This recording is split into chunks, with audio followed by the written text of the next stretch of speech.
Eh bien salut tout le monde et bienvenue sur cette nouvelle vidéo qui va parler cette fois-ci de Liège-Bastogne-Liège 2020 qui aura lieu ce dimanche en Belgique et qui est la première grosse classique les gars qui va se dérouler cette saison.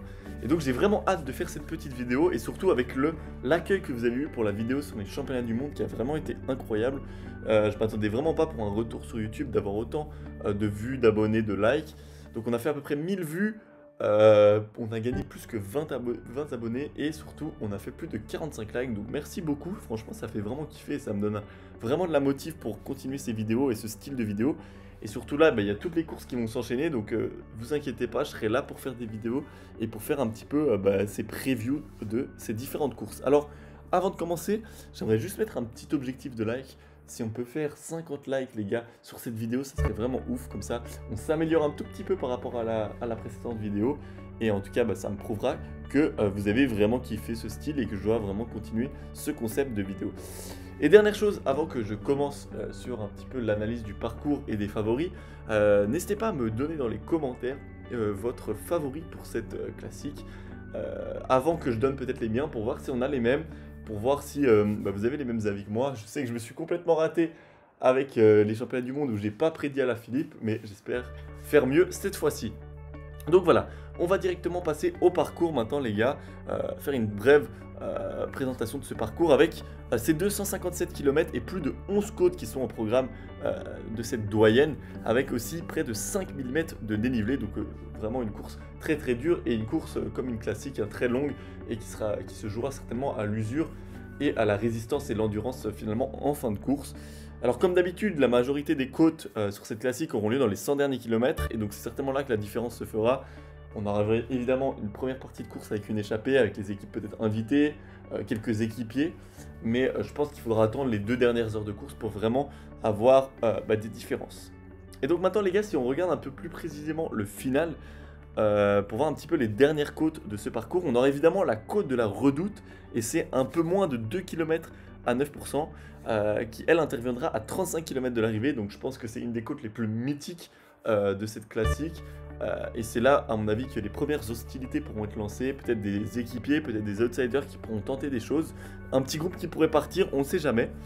Et ensuite, ils se dirigeront vers la côte des Forges et son kilomètre à 8%.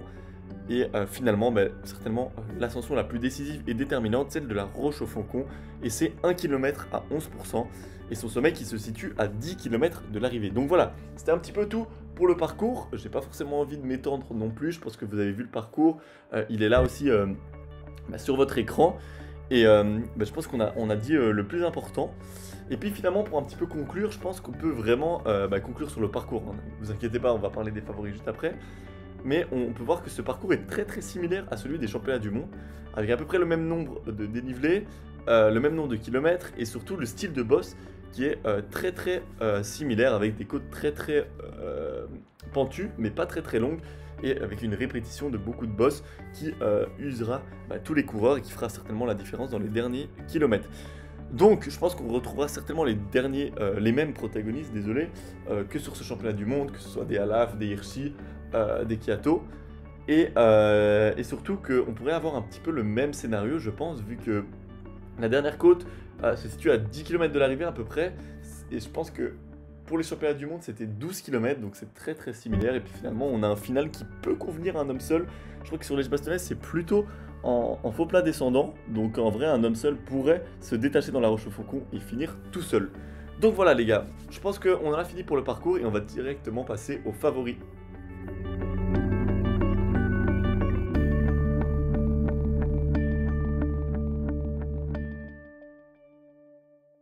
Ok, et du coup maintenant on va directement passer à mes 3 favoris.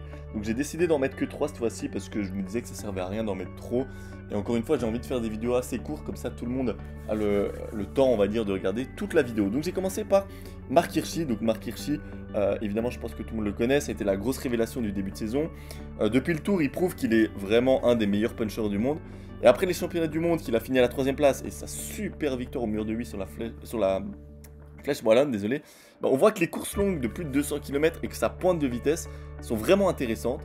Et donc malgré tout, c'est que sa deuxième participation, et peut-être que son manque d'expérience pourra lui jouer des tours dans le final. Mais quoi qu'il en soit, je pense que sur la doyenne, il sera certainement l'adversaire numéro 1 d'Alaf.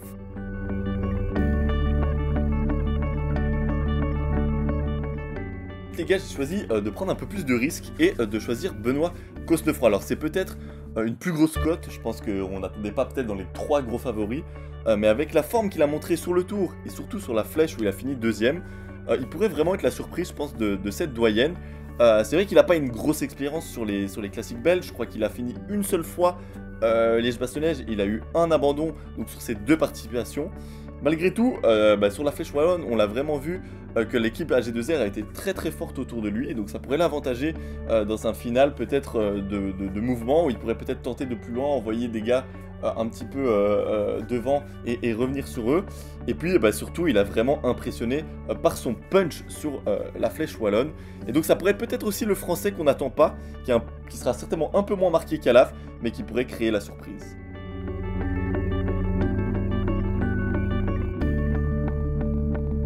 Pour finir les gars, on va évidemment finir par Julien Alaphilippe, l'énorme favori après sa grosse victoire au championnat du monde d'Imola.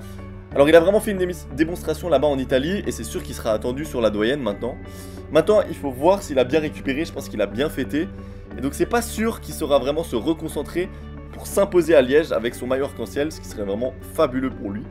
Alors je pense que sa stratégie va être très simple, un peu la même qu'à Imola, attaquer dans la Roche-au-Foncon la dernière côte et finalement finir en solitaire. Et s'il n'arrive pas à s'extirper dans la dernière difficulté, il pourra toujours miser sur sa petite pointe de vitesse, mais je pense pas qu'il soit vraiment le plus rapide face à un Hirschi ou à Kviato, notamment. En tout cas, ça reste évidemment l'énorme favori, et ça serait une superbe image de le voir remporter Liège-Bastogne-Liège avec son maillot de champion du monde.